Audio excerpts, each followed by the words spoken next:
Saudara-saudara terkasih, selamat pagi.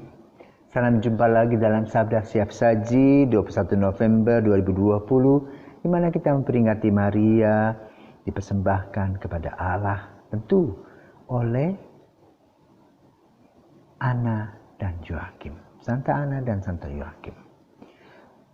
Marilah kita berdoa, karena Bapa, Putra, dan Roh Kudus. Bapa penuh kasih, Engkau luar biasa dalam persiapkan Maria dari keluarga Santa Anna dan Santa Joakim untuk menjadi ibu Tuhan pada waktunya. Maka pada hari ini kami memperingati Santa Perawan Maria dipersembahkan kepada Allah oleh kedua orang tuanya.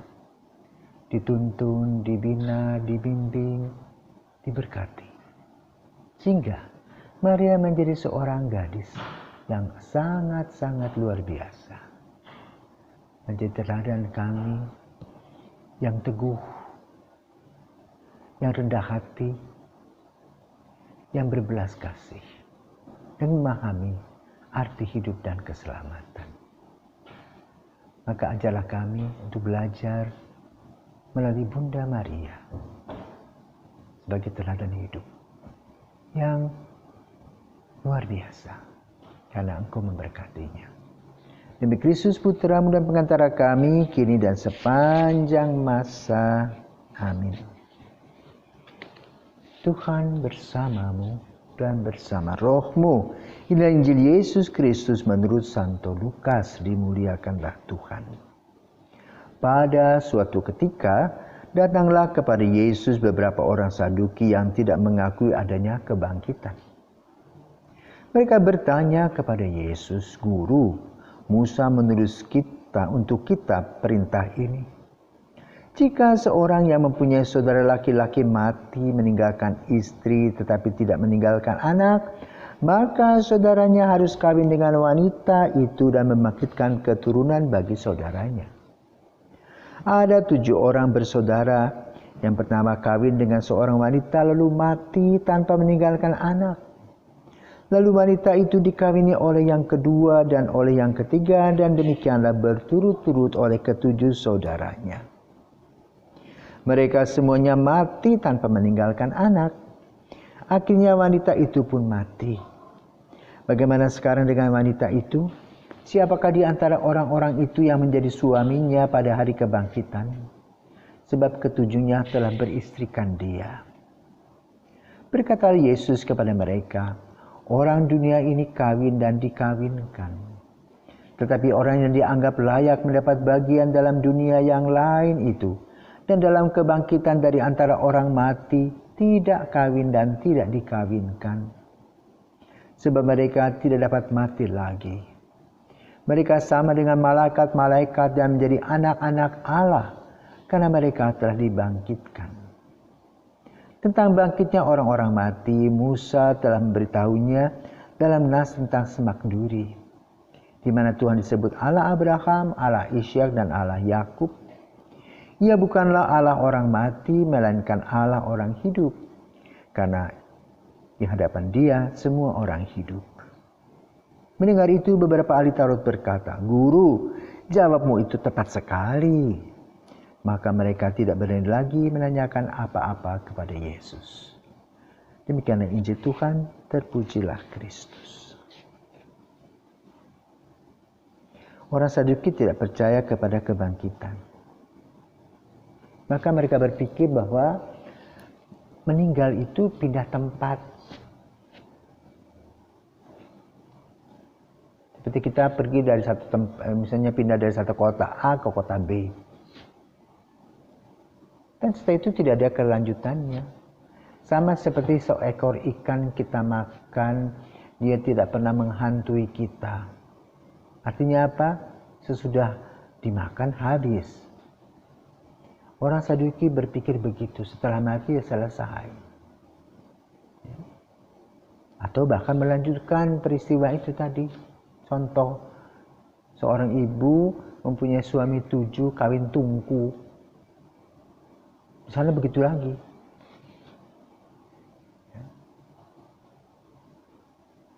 Makanya lalu pandangan itu diubah.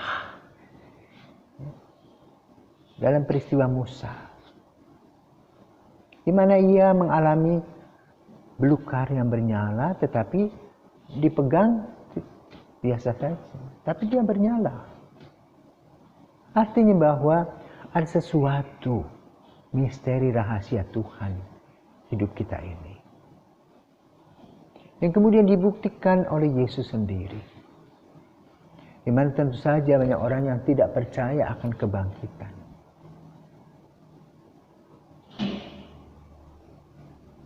Orang berpikir setelah Yesus wafat, selesai acaranya.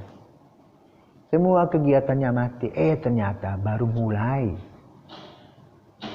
Tubuh yang hancur itu dibangkitkan. Dan kita pun akan ke sana. Maka lalu dikatakan oleh Yesus, orang mati tidak kawin dan tidak dikawinkan. Kenapa? Memandang Allah, mengagumi Allah. Tak henti-hentinya memuji Tuhan. Tidak ada lagi ego seperti saat ini. Aku loh. Tak. Tapi bagaimana Tuhan? Itu sudah berkat. Di mana saat ini kita selalu berfokus pada diri kita sendiri. Apa-apa untuk aku. Apa-apa untuk aku. Tetapi nanti setelah dibangkitkan kita diubah. Menjadi demi Tuhan. Untuk memuliakan Dia. Itulah kebahagiaan. Mari saudaraku terkasih, kita mengubah paradigma kita tentang hidup di hari esok. Yang dimulai saat ini. Maka kita perlu melakukan cinta kasih, bukan hanya teori. Tapi juga dalam praktek-praktek hidup. Dari hal-hal kecil yang kita lakukan. Yang mengekspresikan tentang cinta Tuhan. Dan cinta itu tidak mati, tetap tumbuh dan berkembang. Tubuh boleh mati, tetapi cinta, dasar prinsip kehidupan kita, tidak mati. Tetapi diubah menjadi lebih sempurna. Semoga kita boleh mengalaminya. Kebangkitan itu adalah sesuatu yang nyata, yang dibuktikan oleh Yesus. Di mana inti dari iman kita adalah Yesus yang wafat, Yesus yang bangkit, Yesus yang menyelamatkan. Loh, orang banyak mengatakan biar aja orang lain, itu kan pandangannya sendiri. Sekarang pada kita refleksi, yakin enggak dengan apa yang dikatakan oleh Yesus, bangkitnya Yesus itu keselamatan. Kalau kita memang percaya, itu iman kita, jalan terus. Tidak usah repot dengan orang lain. Kenapa? Hidup ini ada awal, ada akhir. Dan akhirnya kita mempertanggungjawabkan. Di mana di sana Tuhan berikan kepada kita iman, harapan, dan kasih. Dan kasih itulah yang senantiasa bertumbuh di dalam tangannya. Semoga kita mengalami kebahagiaan. Selamat pagi. Mari kita berdoa. Allah Bapa, kami mengucap syukur kepadamu karena telah Engkau ciptakan. Engkau telah memberikan kepada kami akal, budi, dan hati, di mana kami boleh berpikir dan merefleksikan langkah-langkah kami. Bukalah mata hati kami agar kami melihat bahwa kebangkitan adalah sesuatu hal yang akan kami alami sebagai sebuah mujizat dan berkat. Hanya kepadamu ya Tuhan, kami persembahkan hidup kami demi Kristus Putramu dan pengantara kami kini dan sepanjang masa. Amin.